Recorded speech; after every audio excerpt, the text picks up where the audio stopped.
Dassault renforce son partenariat sur la navette spatiale Vortex, Starship en pleine préparation pour son essai en vol, les centres de données orbitaux en nombre gigantesque, SpaceX concrétise le plan d'expansion de ses sites de lancement et les lancements de la semaine.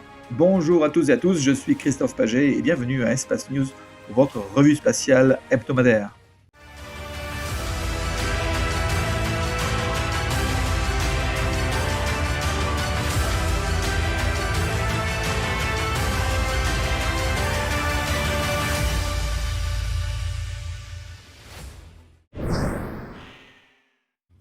Le projet Vortex S, qui signifie véhicule orbital réutilisable de transport et d'exploration, vise à fournir à l'Europe une capacité souveraine de transport orbital. Le Vortex S est conçu pour être polyvalent. Il pourra assurer le transport de fret vers des stations spatiales en orbite basse et effectuer des missions scientifiques autonomes. C'est un projet dirigé par Dassault Aviation. L'allemand OHB vient de signer cette semaine un accord de partenariat sur ce projet où OHB est responsable du développement et de l'intégration du module de service qui gère la propulsion et l'énergie. L'objectif stratégique est bien sûr de réduire la dépendance européenne vis-à-vis des services de lancement et de rentrée atmosphérique non européens. Le projet s'inscrit notamment dans l'initiative de l'ESA pour les services de retour de fret depuis l'orbite basse. Un démonstrateur à échelle réduite, le Vortex D, est déjà en développement avec le soutien du ministère français des Armées et avec un lancement prévu pour 2028. À Starbase, le Starship numéro 39 a rejoint son coéquipier, le premier étage numéro 19, au pas de lancement numéro 2. Il a ensuite été empilé en préparation pour la répétition générale avec un essai en vol prévu à partir du 19 mai. La répétition s'est bien déroulée après quelques changements nécessaires sur le système de ravitaillement en ergol. Starship numéro 39 a été détaché de son premier étage et a été renvoyé au site de production. Le premier étage a également suivi son deuxième étage et a été renvoyé au site de production également.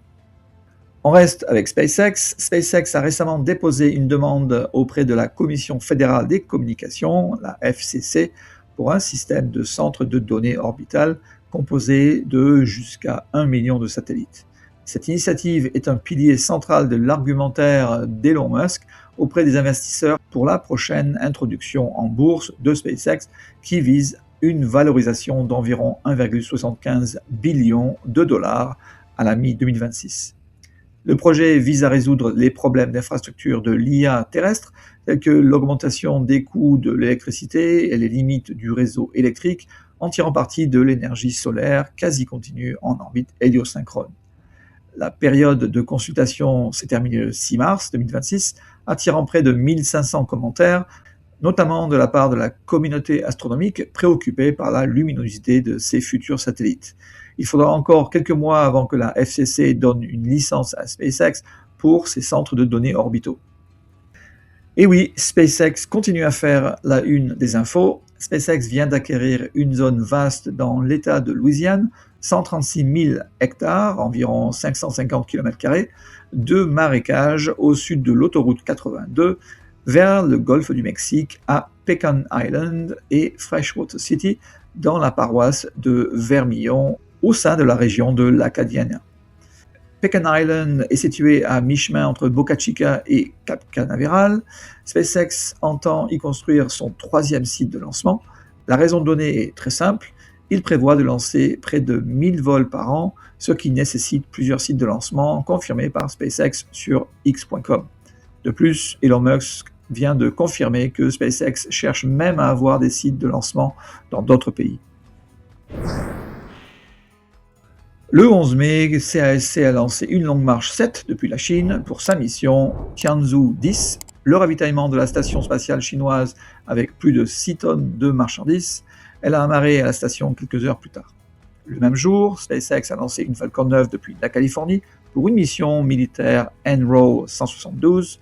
Le premier étage a volé pour la 9e fois et a atterri sur le drone ship Of Course I Still Love You.